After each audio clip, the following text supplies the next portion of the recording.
Before we start this show, just a word from our sponsor, 20 by 20 Apparel. Founded in 2015, 20 by 20 Apparel brings original tributes to pro wrestling's classic arenas, moments, and events. They look to spotlight the bloopers, bleeps, and body slams along with the biggest, smallest, strangest, and strongest that pro wrestling has had to offer. Along with their awesome line of pro wrestling apparel, they do offer many services. In the world of wrestling, there are hundreds of shirts, promotions, flyers, social media accounts, and ads. Don't get lost in the sea of parody shirts and display fonts. They can provide professional graphic design services at a reasonable price. 20 by 20 also hand screen prints all the tees in-house. If you would like to discuss possible run of tees, posters, koozies, foam fingers, or whatever, drop them a line. Go to 20 by 20 Apparel. That's the number 20x, the number 20 apparel.com. Now, let's get to the show. Fresh is the word. I'm Jim Duggan, got long wood for plenty hoes. I keep it fresher than fresh, but you already know. You suckers bummy, I'm money, I got a ton of flows. My weed loud like a motherfucking thunder roll. Your shit quiet like you ballin' on a budget though. We see your kicks and we laugh and yellin' what are those. You see me shining like a suit on puffy. You know my grindin' shit is too strong, buddy. That's why the dude call money. I be stuntin' like it's nothing at all. Cause it's nothing to me, it's probably something to y'all. Trying to smoke like me, then come and fuck with your dog. Got a closet full of kicks, you can't cop it tomorrow. And I'm fresher than the freshest, you can tell it's in my essence. Bitch, you see the way I'm rapping, yes I do this shit to death. I tell I'm running out of breath, I tell somebody cut a check. But either way you know it's fresh, and either way you know it's fresh.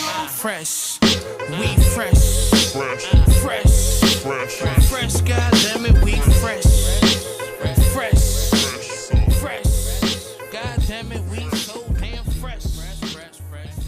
Welcome to the Fresh is the Word podcast. I'm your host, Kelly K. Fresh Frazier.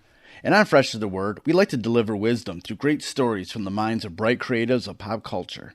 Through those stories, we like to dissect the journey of our guests and present actionable lessons and advice for our listeners, no matter what career or avenue of artistry they pursue. And before we get into this episode, I want to give a shout out to Knox Money, Bang Belushi, and Foulmouth for the theme music for Fresh is the Word. And if you would like to support the podcast, you can always go to freshisthepodcast.com and just share any of the links for any of the episodes on any of your social media platforms. And also, you can subscribe to Fresh is the Word pretty much anywhere that podcasts are streamed. And that includes Apple Podcast, Spotify, Stitcher Radio, pretty much everywhere. And please rate and review, especially on Apple Podcasts. It will definitely help out the show. If you want to contact me, you can always reach me by email at djkfresh@gmail.com. Or you can follow me on Twitter and Instagram at KFresh is the Word, and on Facebook at facebook.com/KFresh. And you can also follow Fresh is the Word on Twitter at Fresh is the Word, and that's is with an IZ, Instagram at Fresh is the Word Podcast, and Facebook at facebook.com/Fresh is the Podcast. And this is episode 166. The guest for this episode is UK Grime MC Flowdan, who is one of the founding members of the UK Grime crew Roll Deep. Recently, Flowdan released his newest solo album, Full Metal Jacket, via True Thoughts, featuring heavy production from the likes of Plastician, Filthy Gears, and Footsie, in collaborations with Frisco and Ira. During our chat, we talked about his creative process in making Full Metal Jacket, the unique sound of UK Grime, the balance between making music for both the underground and mainstream, his audience, the real-world topics of his music, the early years of grime, giving people a voice through music, and much, much more. Before we get into this interview with Flowdan, I definitely want to remind you how you can support Fresh is the Word. You can support Fresh is the Word on Patreon. And for as little as $1 per month, you can help out on everything that I'm doing. Just go to patreon.com/freshisthe-word and check out all the pledge tiers that you can support with. And for the $3 a month tier, I dig deep into my audio archives, into interviews that I've done for the past decade or so for publications outside of Fresh is the Word. Some I never even did anything with. So go to patreon.com/fresh is the word and check out all the tiers that you can pledge with. Some you can actually be a part of the podcast. So once again, go to patreon.com/fresh is the word and help support the podcast. All right, let's get on to the interview with UK Grime MC Flowdan. To start things off, I got an advance of the new album, Full Metal Jacket. It's really good. I really enjoy it. That's good. That's good to know. Yeah, this is the type of stuff that I really love. I'm such a fan of the whole history of grime and how it is sort of linked to the other genres over in the UK, dance music, drum and bass, pop music, whatever. And it's all very fascinating. And your new album is so good, and it's definitely right up my alley. When you were going into making Full Metal Jacket, sort of what was your, idea what you wanted to do on this album? What was your mind state? My mind state was basically to try and be as careless as possible with the actual approach. To be fair, like I just wanted to, in comparison to my last album where I put so much thought into it and so much, anticipation because it was such a big look for me, meaning it was my first official album. The second one, I wanted to reverse the process and just have more fun and be a little bit more experimental as opposed to try and, predict what I think people want to hear from grime. What sort of freedom did that lend to the new album? What do you feel like you were able to accomplish with Full Metal Jacket that maybe you weren't able to accomplish on the previous album? Just like basically just the aspect of fun and the aspect of confidence within the realm of who Flowdan is as well at the same time. During that sort of, the time between your last album and this album, kind of establishing what and who you are as a solo artist, what did you learn during that process? What sort of things did you learn anything about yourself during all of that? I would say the main thing I found out about myself would be that I can actually I can push the envelope forward with the grime sound without really being too conscious about if I'm crossing the boundaries into other music territories, other music styles, I should say. In thinking about that, how I know that there is a certain sound out in the UK with, whether it's grime or dubstep or drum and bass, whatever. You guys have a unique style. But what was sort of the apprehension behind, feeling that you might be crossing over into other styles? Was there sort of any obstacles that you were feeling? Do you feel like there would have been any resentment from any of your listeners in doing that? No, definitely no resentment. It was more a personal kind of a personal choice or a personal accomplishment to just allow the my beat choice to be a bit more I would just say a bit more varied with the within the realms of grime, as I keep saying. Regarding certain tracks like Welcome to London, it's not necessarily a 140 BPM, which I do read a lot of online stuff, and it just says that one of the main criteria for grime would be to be 140, which I've never thought true. And I think I kind of let people know that you can make grime without really caring about the tempo. It's just about your emotion and how you deliver the sound and stuff like that. So I wouldn't say that there was obstacles or pushback from my potential fans or current fans. It's just about me and myself and being able to not allow the boundaries to really control how I make my music. Throughout its history, there's been artists like Dizzy Rascal, Wiley, Kano, a slew of others who have, balanced that, towed that line between, making stuff that's like really hard and underground, but then also having stuff that's more a bit commercial. Is there any Uh-huh. sort of pressure to kind of go back and forth within those two worlds? Um, Once upon a time, there would have been because I wouldn't have been actually sure and confident with where my actual music career is going. But now I'm more matured. No, there's no pressure. I'm just aware of like just staying a part of my music. I don't know, my music journey, and whatever comes of it comes of it. Do you feel like the music that you're making now could have a wider reach to that mainstream crowd? To be fair, no.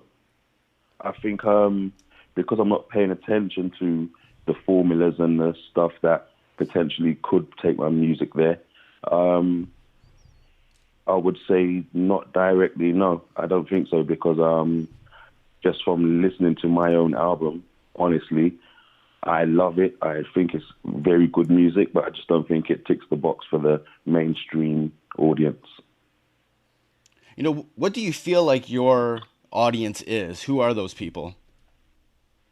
Um, I think my audience can be made up of everyone and anyone, but I do think that the one of the main aspects of like what I think someone that was into Flowdan would share is that they want something a little bit more, or just something different, like a bit more left field, as opposed to what's normally just pushed out and fed to you.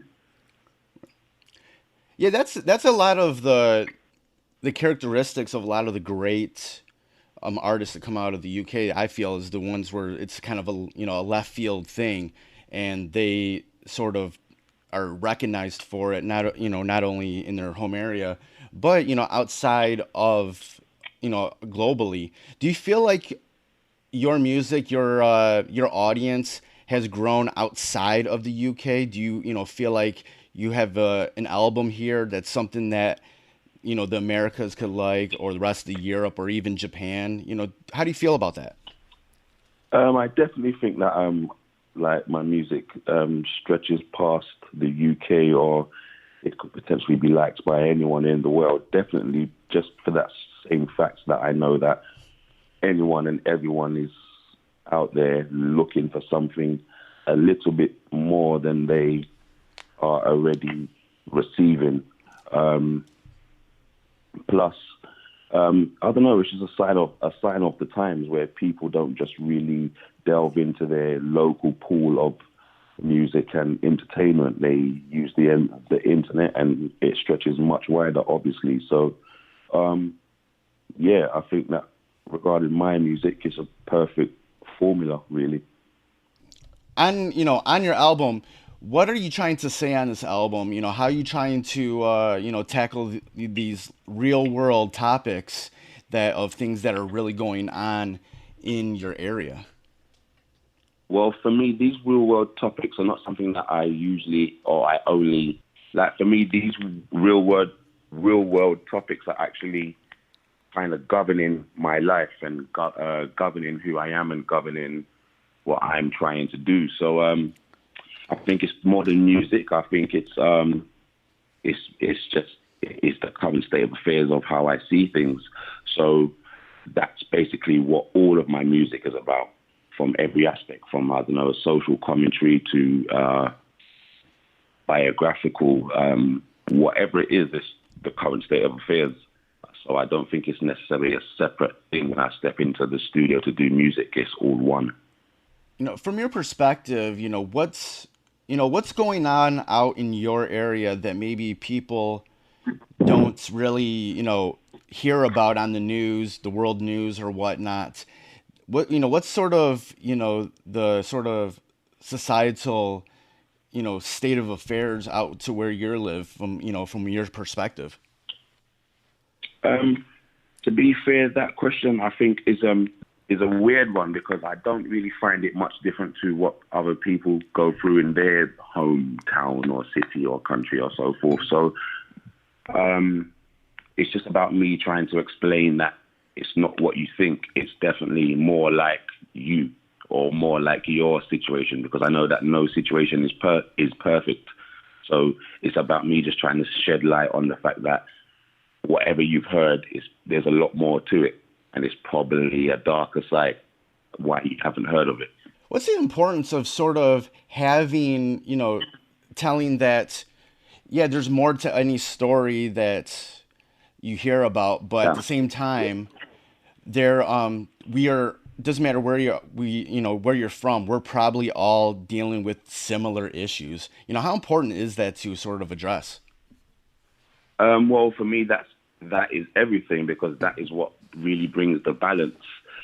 Because a lot of people's current situation or on the surface is definitely different. Like, we look around and we see wealth, we see poverty, but at the same time, the human inside, or the person or the character inside doesn't necessarily come through, because we are occupied with the surface and occupied with what we are told to pay attention to, or told to respect, and stuff like that. Kind of going back a little ways, you've long been a part of this crew, Roll Deep, out there. A lot of amazing artists were a part of this crew. When you look back at all that time, you've seen so much going on in the English music scene. How do you what's your, what are the things that kind of stick out about it? Why did so many great artists come out of that scene?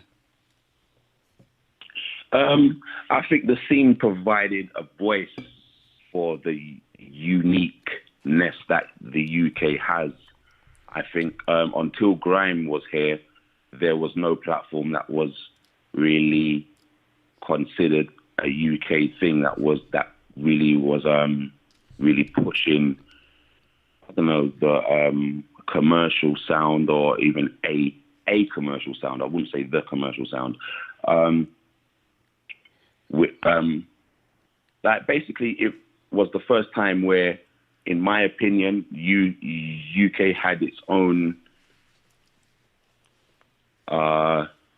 sound that was identified by the culture, like the UK culture, the UK voice, the street UK voice.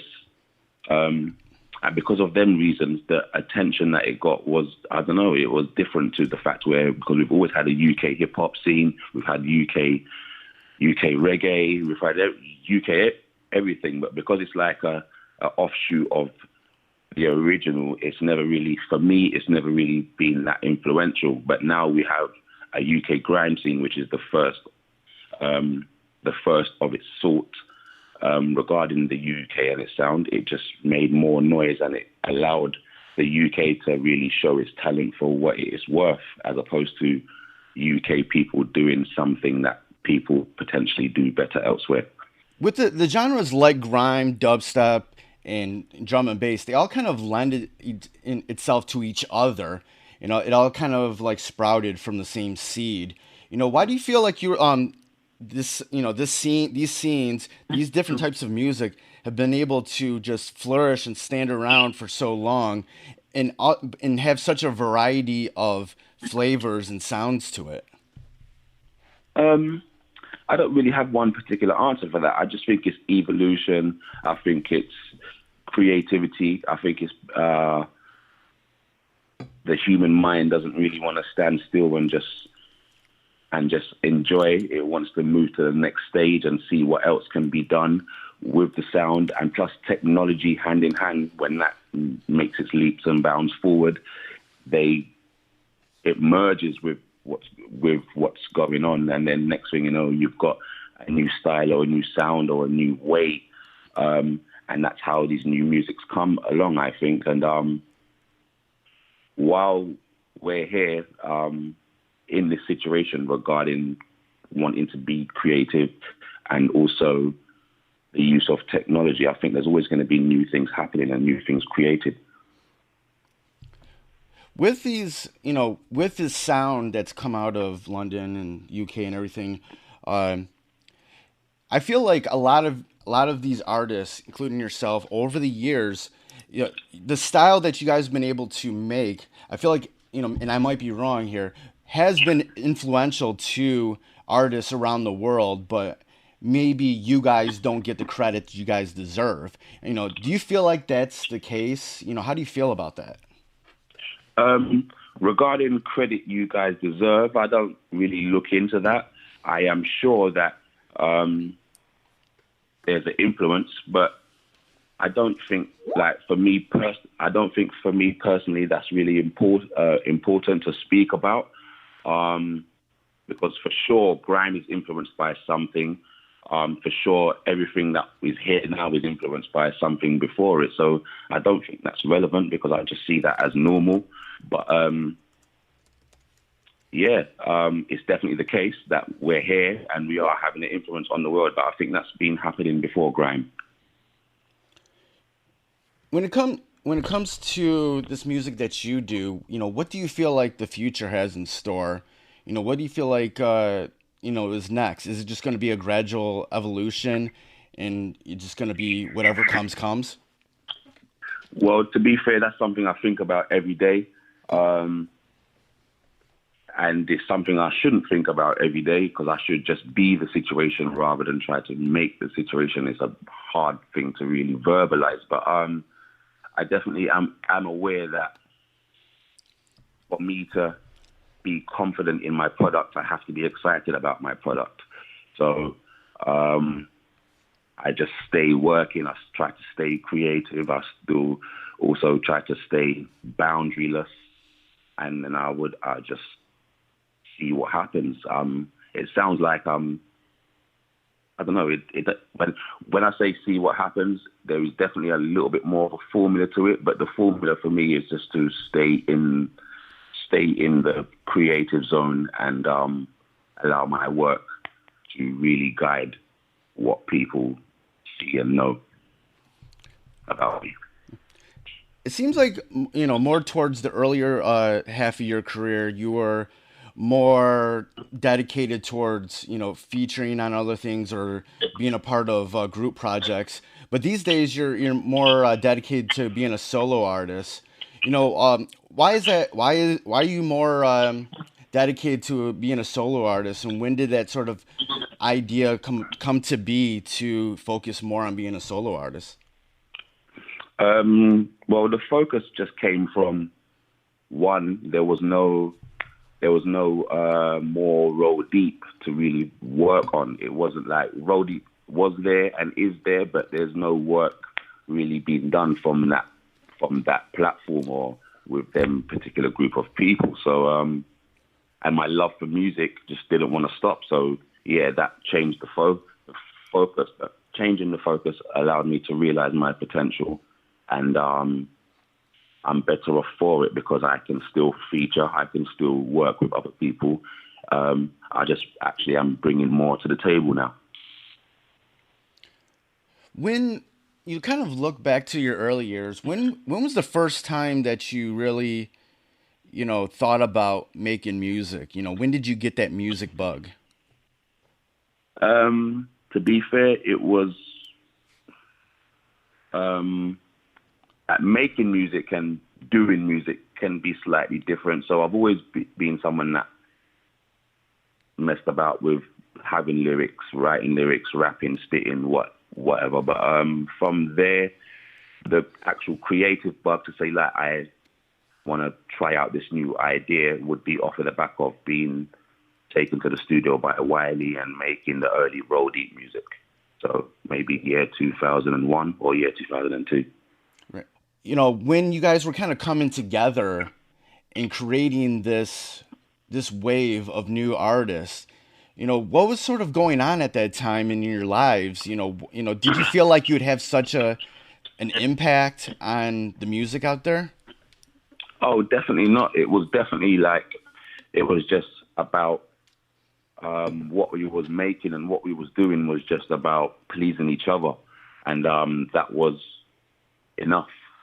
Like the gratification from Wiley to say, yeah, that was sick, was enough. Me telling him, yeah, I think you're a sick MC, that was something that spurred him on to do more. So it wasn't really much more than that. It was only until we realized that we're having an impact on the younger people, the area, which made us start looking at this as a potential career, a way out of whatever we're doing right now, because it's what we have to do. Since then, even up to today, how important is it to make music that is a voice of the people that might be unheard?